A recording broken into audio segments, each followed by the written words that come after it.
Hello everyone, my name is Andrei Dima, I'm a professional travel photographer and I've been using the Fujifilm system for 2 years now and enjoyed it a lot. I've been doing this for many years and in this period of time I shot my most beloved photos at 24mm on full frame, which has the same field of view as 16mm on APS-C cameras. I had the chance to test a friend's 16mm f1.4 on his X Pro 3 and immediately I felt like I needed this lens in my life. So I got one for myself and today I'm going to share my opinion of this very popular lens in a review.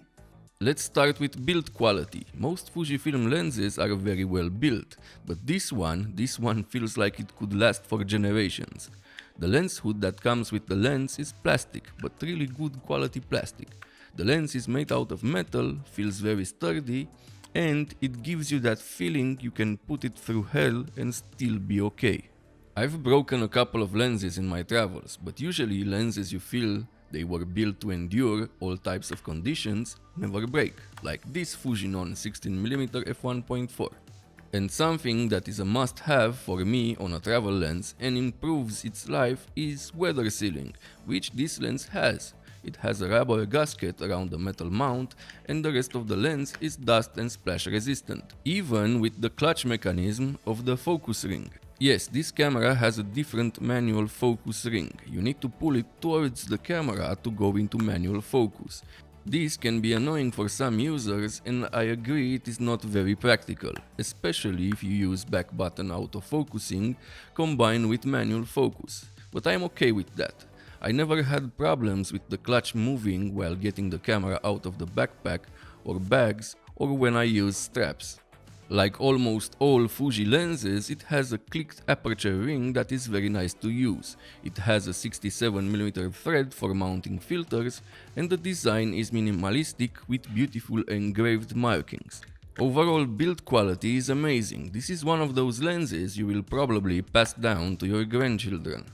Okay, now let's talk about image quality. A lot of Fujifilm users love this lens and claim it is one of the sharpest lenses Fuji makes. It is also almost 7 years old. But good glass never gets old, it is just pushed more by the increase in megapixels from the recently released cameras. I've tested it on the Fujifilm X-T4's 26 megapixel sensor, but sharpness is not the only thing that makes image quality great.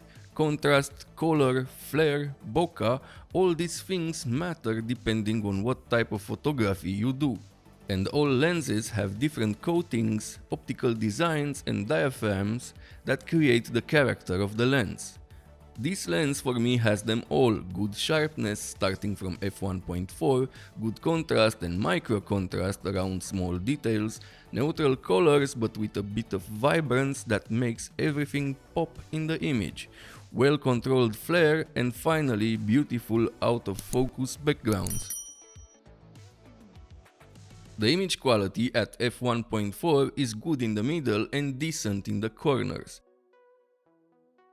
Stopping down to f2 makes corners better, and from f4 the image is stunning.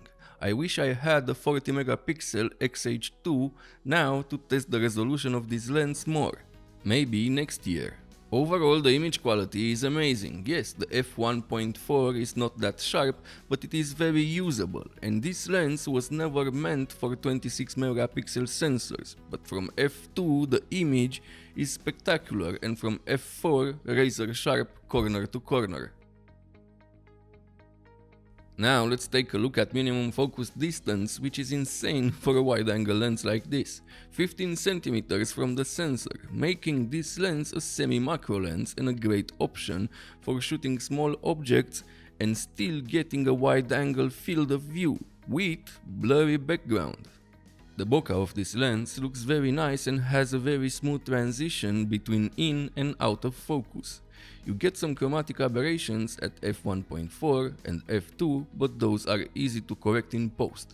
Speaking of focus, when used for photography, the focus is fast and reliable when you have good light, and can sometimes hunt in low light, but that rarely happens. When it comes to video, the good news is that this lens has almost no focus breathing, making it a very nice option if you want to pull focus. The manual focus ring has a good travel and it is precise and moves very smooth. The autofocus in video mode is good for most situations if you have good light. In low light sometimes hunts if you focus between a close subject and infinity.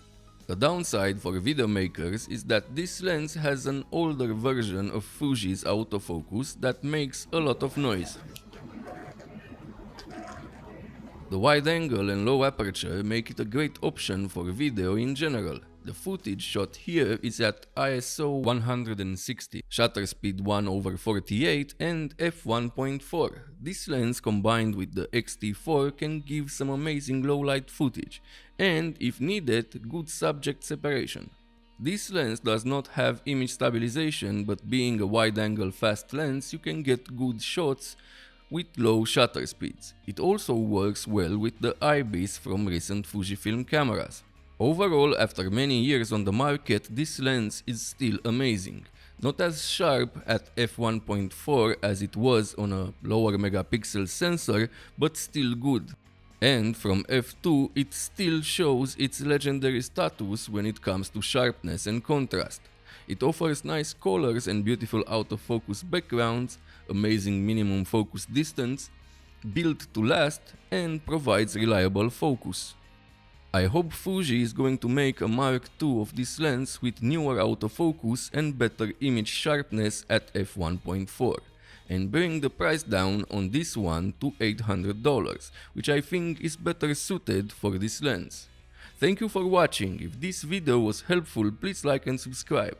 This helps me grow my channel and make more videos like this. And if you want to support me even more, check out the links in the description. See you next time.